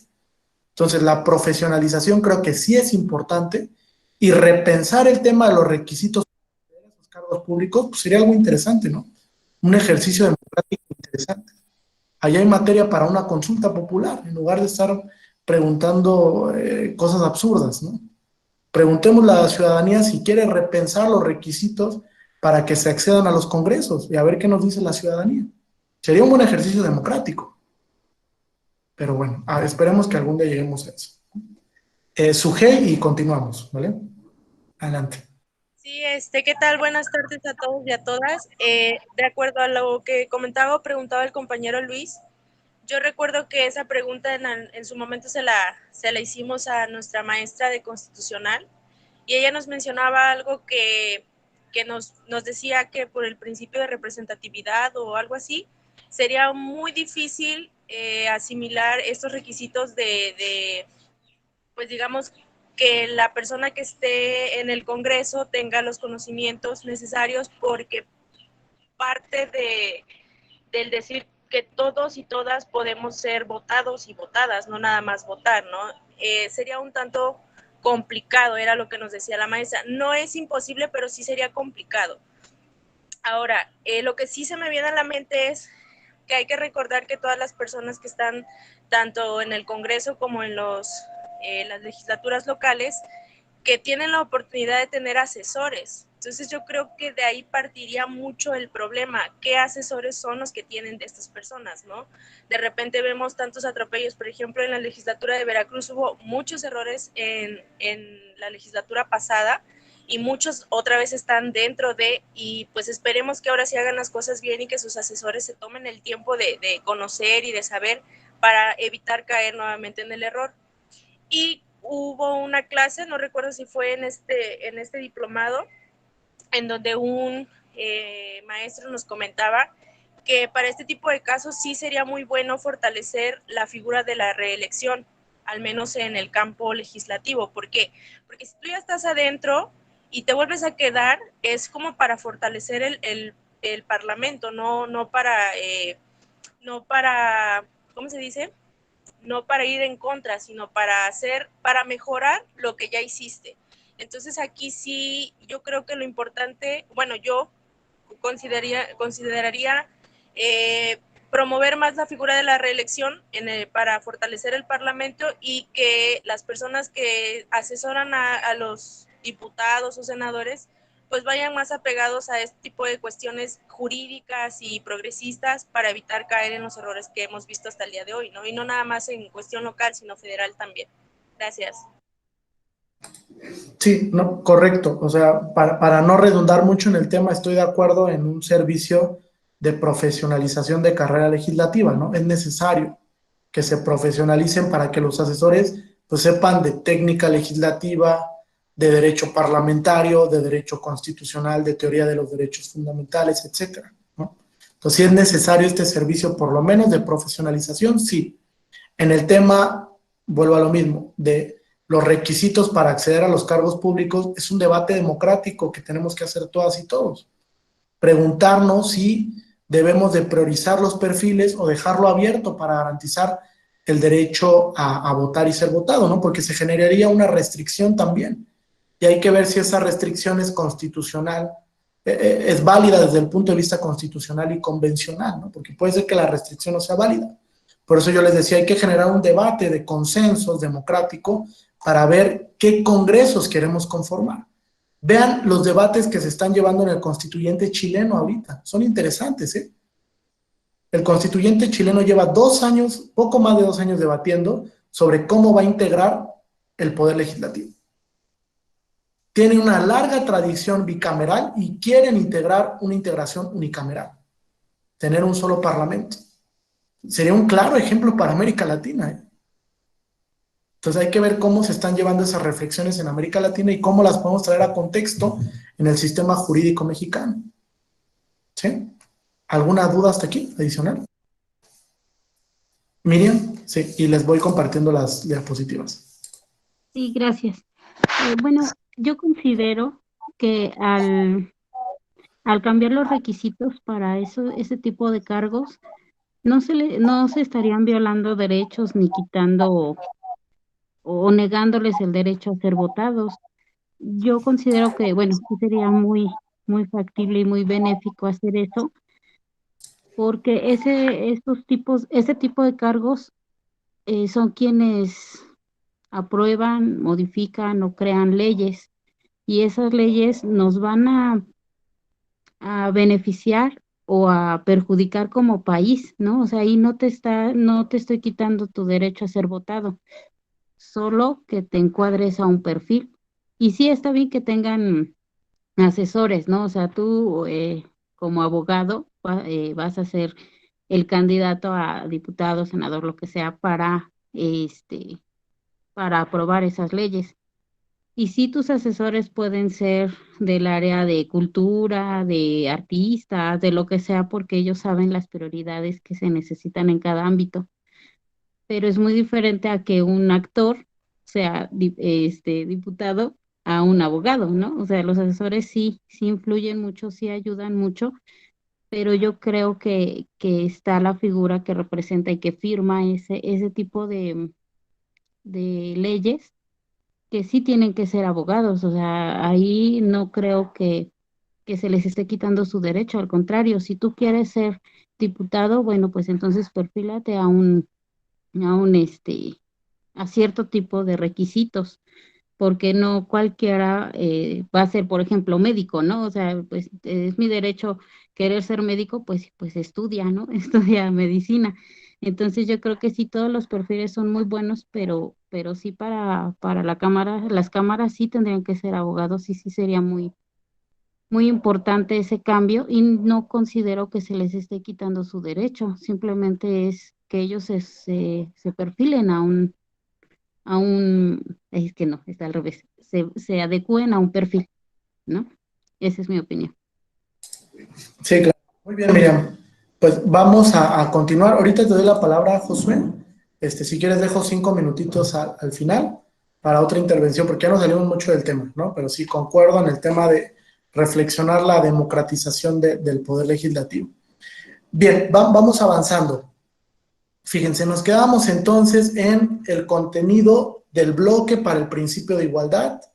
Analizábamos igualdad sustantiva, igualdad formal, cómo se reconoce el carácter optimizable de este principio, y vamos a entrar a una denominación que fue generando primero la Corte Suprema de los Estados Unidos y que después lo trae a contexto la Corte Mexicana, que es el de categorías sospechosas. Fíjense, la Suprema Corte de los Estados Unidos, en el caso Carroll and Proulx contra Estados Unidos, estableció, aquí tienen el link por si alguien quiere consultar la resolución, ahorita se los copio en el chat, estableció que hay ciertos grupos que se encuentran en situación de vulnerabilidad y que requieren entonces de una protección constitucional maximizada o una protección constitucional diferenciada que realmente atienda a la protección de sus derechos.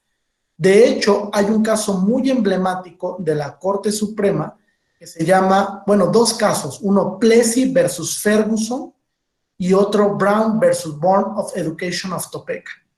El primero es un litigio estratégico donde se buscó erradicar la segregación racial, Plessy versus Ferguson. Sin embargo, en una de las peores sentencias catalogadas así internacionalmente de la Corte Suprema, se estableció o se validó una doctrina que se aplicaba de facto cotidianamente en la sociedad norteamericana, que es equal but separate, iguales pero separados. Esa doctrina, en el caso Plessy versus Ferguson, la valida la Corte Suprema. Imagínense el impacto social que tuvo. Iguales pero separados, es decir, hombres de color y hombres de tez blanca gozan de los mismos derechos, pero no se van a mezclar socialmente. Va a haber escuelas para hombres de color, va a haber cafeterías para hombres de color, barrios donde puedan vivir los hombres de color, etcétera, pero no puede haber una relación o una interacción social. Y valida la Corte Suprema, en ese caso Plessy versus Ferguson, la segregación racial. Tuvieron que pasar alrededor de 30 años para que en el caso Brown la Corte Suprema repensara o reflexionara el tema y erradicara la sentencia Plessy versus Ferguson, cambiara de criterio y con ello eliminara la doctrina equal but separate, que fue una doctrina que causó mucho revuelo social y que generó una gran segregación de tipo racial. Entonces, a partir de este caso se empieza a configurar el concepto categoría sospechosa.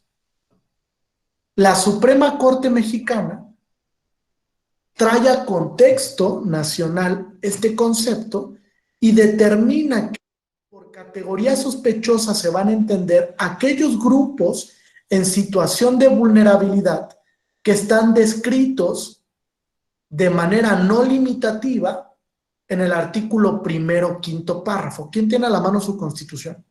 Que nos lea el 5º párrafo del artículo 1º constitucional.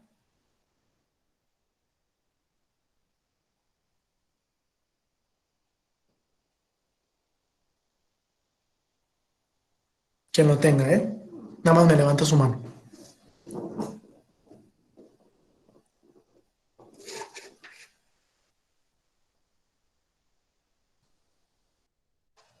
Adelante, a ver, Josué, adelante.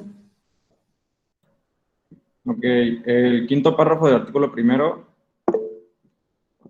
Queda prohibida toda discriminación motivada por origen étnico o nacional, el género, la edad, las discapacidades, la condición social, las condiciones de salud, la religión, las opiniones, las preferencias sexuales, el estado civil o cualquier otra que atente contra la dignidad humana y tenga por objeto anular o menoscabar los derechos y libertades de las personas.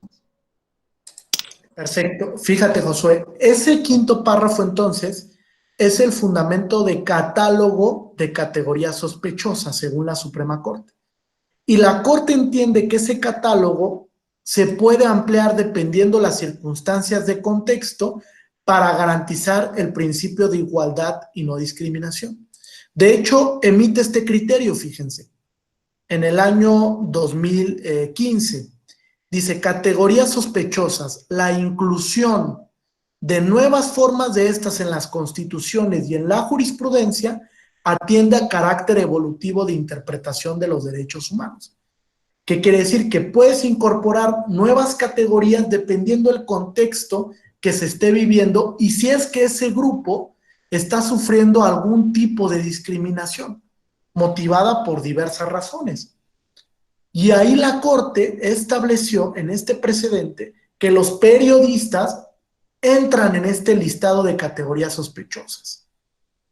A pesar de que no están incluidos taxativamente, viene una inclusión implícita para garantizar precisamente su principio de igualdad y no discriminación.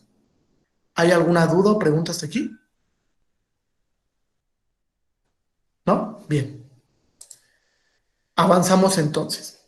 A diferencia de lo que establece la Suprema Corte, y aquí sí quiero hacer una diferencia que es considerable, la Corte Interamericana le llama a estos grupos categorías protegidas, que están en su artículo 1.1 de la Convención, que es prácticamente una réplica del quinto párrafo del artículo 1 constitucional.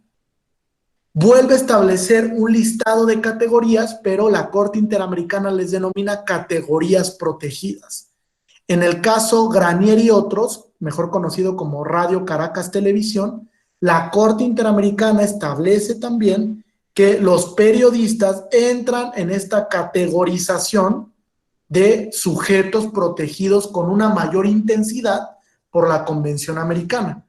Y en el párrafo 228 resalta la Corte, tratándose de la prohibición de discriminación por una categoría protegida contemplada en el artículo 1.1 de la Convención, la eventual restricción de un derecho exige la fundamentación rigurosa y de mucho peso, invirtiéndose además la carga de la prueba, lo que significa que corresponde a la autoridad demostrar que su decisión no tenía un efecto discriminatorio.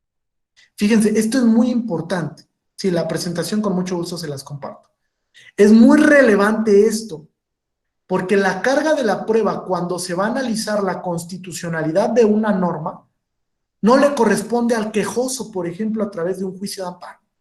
Es decir, al ser un hecho negativo, no le corresponde al quejoso demostrar que esa norma es discriminatoria, sino le corresponde a la autoridad legislativa demostrar que con esa norma no quiso discriminar. ¿Y qué creen? En la mayoría de los casos, la exposición de motivos ni siquiera aborda ese tema, porque el legislador ni siquiera alcanza a dimensionar que con esa norma está generando un tratamiento diferenciado no justificado. Lo mismo pasa con la autoridad administrativa. Les pongo un ejemplo.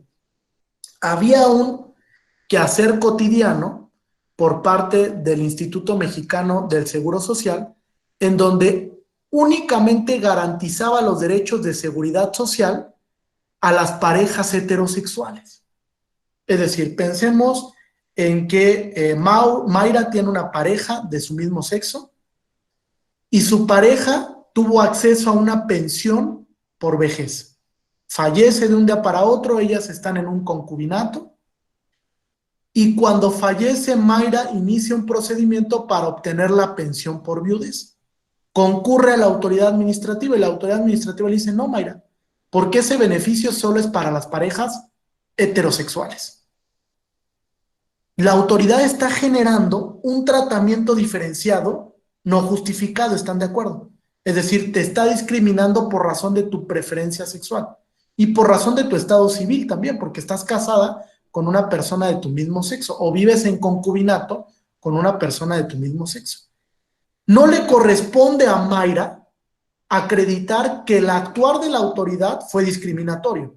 ¿Por qué? Porque es un acto negativo. Los actos negativos no le corresponde probar a la persona que lo asevera, sino a quien le corresponde acreditar que no está discriminando es a la autoridad. Y entonces hay una reversión de la carga de la prueba. Este precedente les sirve cuando ustedes impugnen una norma a través de un amparo o un JDC por ser discriminatorio.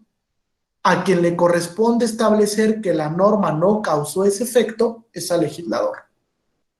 ¿Correcto hasta aquí? ¿Sí? Bien. Ahora, una precisión muy importante.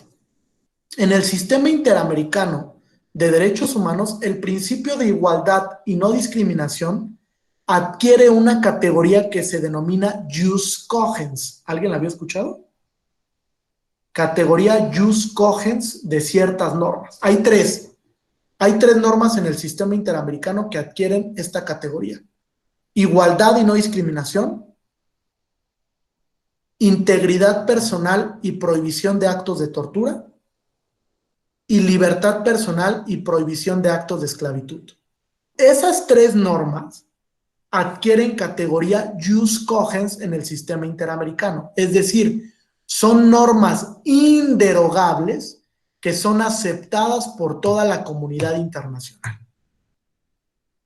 Normas inderogables aceptadas por toda la comunidad internacional.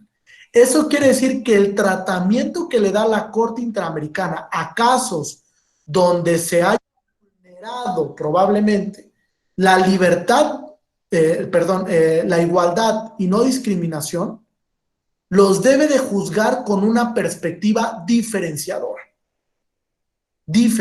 Es decir, no lo juzga como cualquier caso, porque tiene una categoría diferenciada a la norma. Les pongo un ejemplo: Atala Rifo Niñas contra Chile. ¿Alguien conoce esta sentencia? ¿O la ha leído? Atala Rifo. No, bueno, es una sentencia, fíjense, muy emblemática. Ahí vi una mano. Luis Fernando. Sí, fue un caso precisamente donde hay discriminación en cuestión de una pareja, de una mujer que estaba casada con otra mujer, y hubo discriminación. Incluso la Corte Suprema pues violó este derecho, ¿no? Y la Corte aquí determinó pues normas en cuanto a la igualdad y no discriminación. Sí, correcto, Luis. Fíjense, les contextualizo, es más o menos perfectamente lo que nos comentó Luis. En este precedente se analizó una sentencia de la Corte Suprema chilena que estableció que si dos niñas quedaban bajo la guarda y custodia de su mamá y su pareja homosexual, se iba a generar un rol estigmatizador, es decir, que las niñas iban a quedar señaladas socialmente. Y con base en ello estableció que el padre era quien debía ostentar la guarda y custodia. Dijo, si yo le doy la guarda y custodia que tiene una pareja homosexual, voy a estigmatizar a las niñas socialmente van a ser relegadas, las van a señalar, etc. Entonces, como no quiero que pase esto, fíjense el argumento: en aras de garantizar el interés superior, le doy la guarda y custodia al padre. El argumento de entrada era falaz, ¿no? Porque se utiliza presuntamente la protección de un derecho para vulnerar otro. Cuando llega el asunto a la Corte Interamericana, la Corte dice, a ver, primero estamos en un caso de norma jus cogens, principio de igualdad, hay que juzgarlo así. Segundo, ¿qué crees? Corte Suprema de Chile, no puedes justificar la vulneración de un derecho a través de la presunción de protección de otro. Porque, ¿qué crees? El hecho de que las madres convivan con una pareja de preferencias sexuales diferentes no quiere decir que se vaya a generar un rol estigmatizador.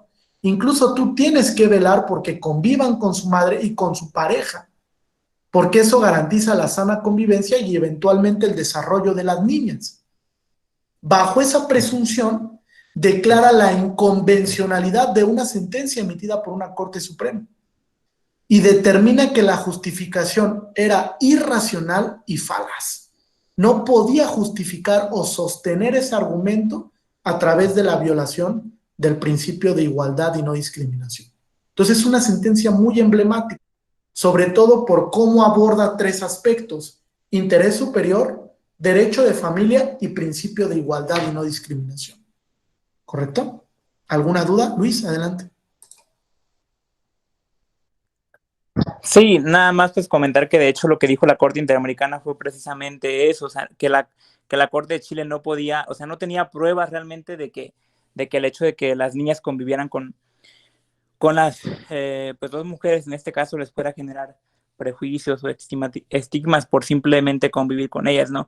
Y otro de los criterios muy importantes que emanan de esa sentencia, que se considera una de las más relevantes en materia de la comunidad LGBT, es que la Corte determina que ya no opera como tal el modelo de familia tradicional, ¿no? Sino que hoy en día hay otros pues, modelos de familia. Eso sería todo.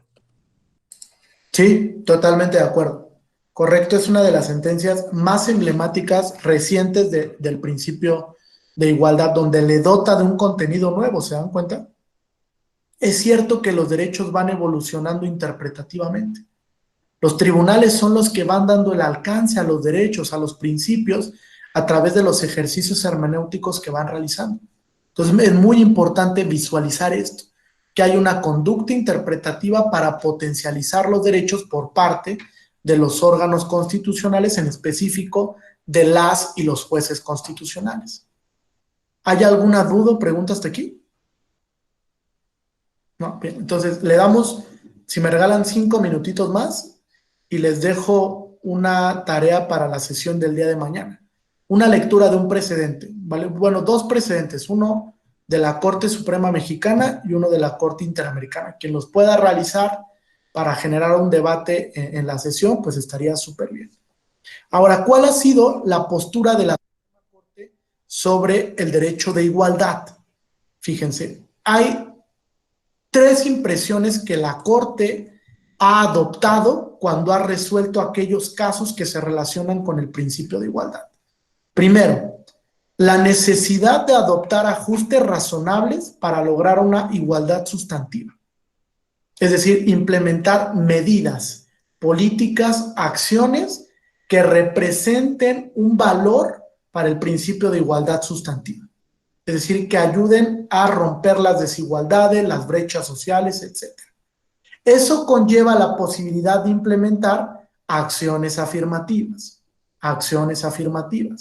Y desde luego establecer modelos para juzgar con perspectiva.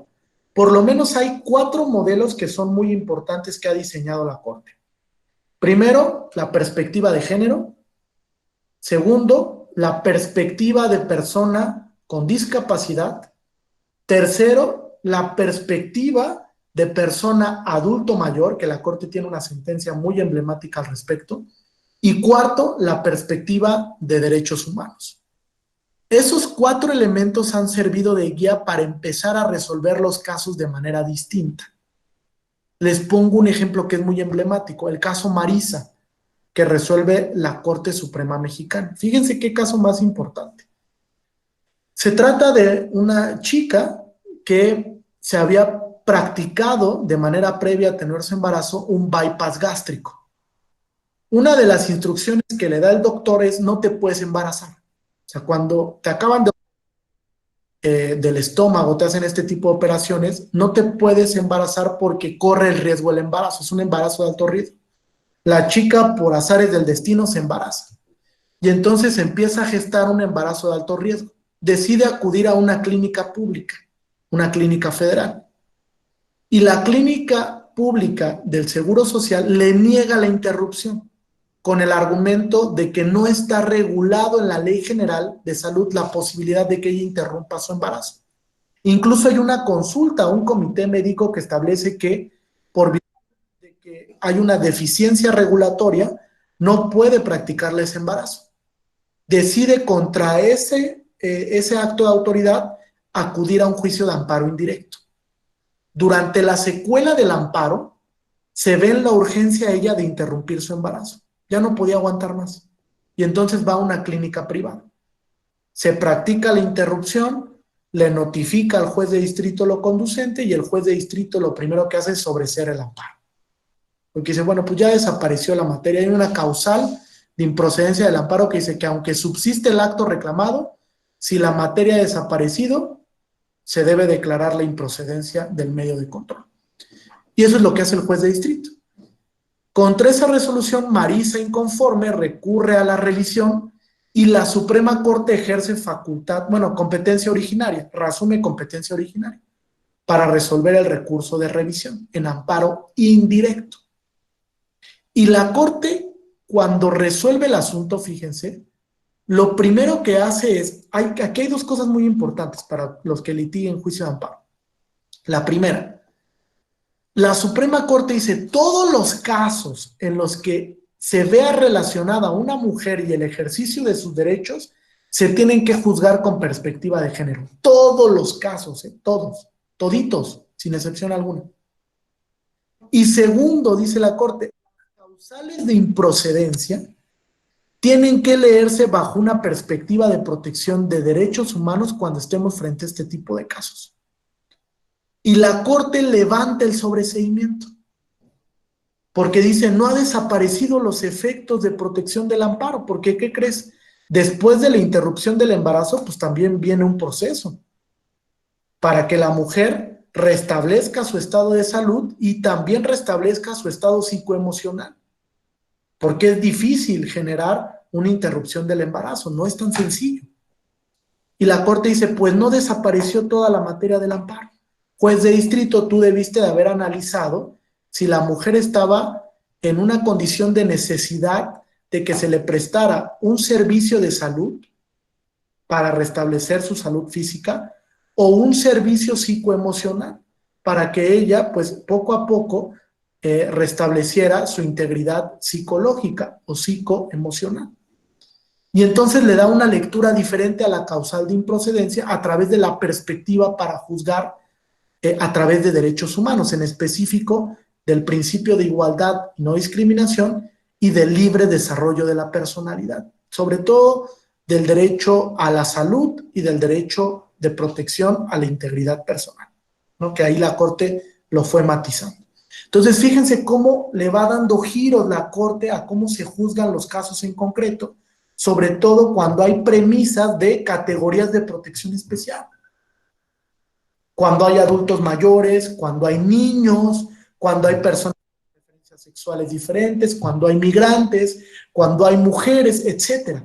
La Corte lo que genera una dinámica interpretativa diferente. No juzgue el caso de la misma manera, porque entiende que tiene que dinamizar el derecho de acceso a la justicia y la tutela judicial efectiva. ¿Alguna duda o pregunta hasta aquí? No. Y finalmente, que vamos a ver varios casos, en el tercer punto, el análisis de constitucionalidad de normas. Este es muy importante, el tema del análisis es muy importante, porque la Corte ha generado dos tipos de escrutinio cuando estamos frente a normas que pueden incidir en el principio de igualdad. Un escrutinio estricto, cuando hay categorías sospechosas, y un escrutinio laxo, cuando se viola el principio de igualdad, pero no hay categoría sospechosa. No hay categoría de protección especial. ¿Correcto hasta aquí? ¿Sí queda clara estos dos niveles de escrutinio? Uno es estricto o fuerte y uno es laxo o suave. Bien. Entonces, les quiero dejar una pequeña tarea para no abrumarlos, no aburrirlos, para el día de mañana. ¿Vale? Son dos sentencias, les voy a copiar los números en el chat para quien tenga oportunidad, pues las pueda leer para generar pues un debate aquí abierto, ¿vale? Uno es el amparo en revisión 710 del 2016 sobre normas en materia de seguridad social y principio de igualdad. Algo parecido a los que le conté hace rato, de la pareja con preferencias sexuales. Y el otro caso, que es emblemático de la Corte Interamericana de Derechos Humanos, que hay muchos, traigo un listado sumamente vasto de casos y les voy a pasar las diapositivas desde luego para que las puedan analizar. El otro caso que les quiero dejar de lectura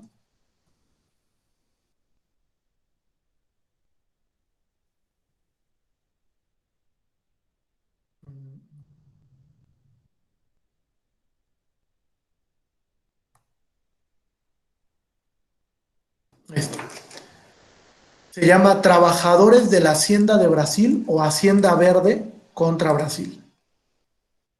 Este es muy emblemático porque además de estar relacionada con la igualdad, está relacionado con la prohibición de actos de esclavitud moderna. esclavitud laboral. Entonces está muy interesante ese. ¿Vale? Les dejaría esos dos de lectura para el día de mañana. Si tienen oportunidad para generar un debate, y continuaremos mañana ya con casos en concreto de la Corte Mexicana sobre temas de igualdad y casos interamericanos que son emblemáticos. Por lo menos traigo 30 o 40 sentencias, ¿vale? Resumidas en algunas partes, que les voy a compartir todo ese material para cuando tengan un caso en concreto que tengan que resolver o plantear a la luz del principio de igualdad, pues puedan ocupar la argumentación por precedentes y puedan acudir a estas sentencias para fortalecer el ejercicio interpretativo y argumentativo. No sé si hasta aquí tengan alguna duda o pregunta.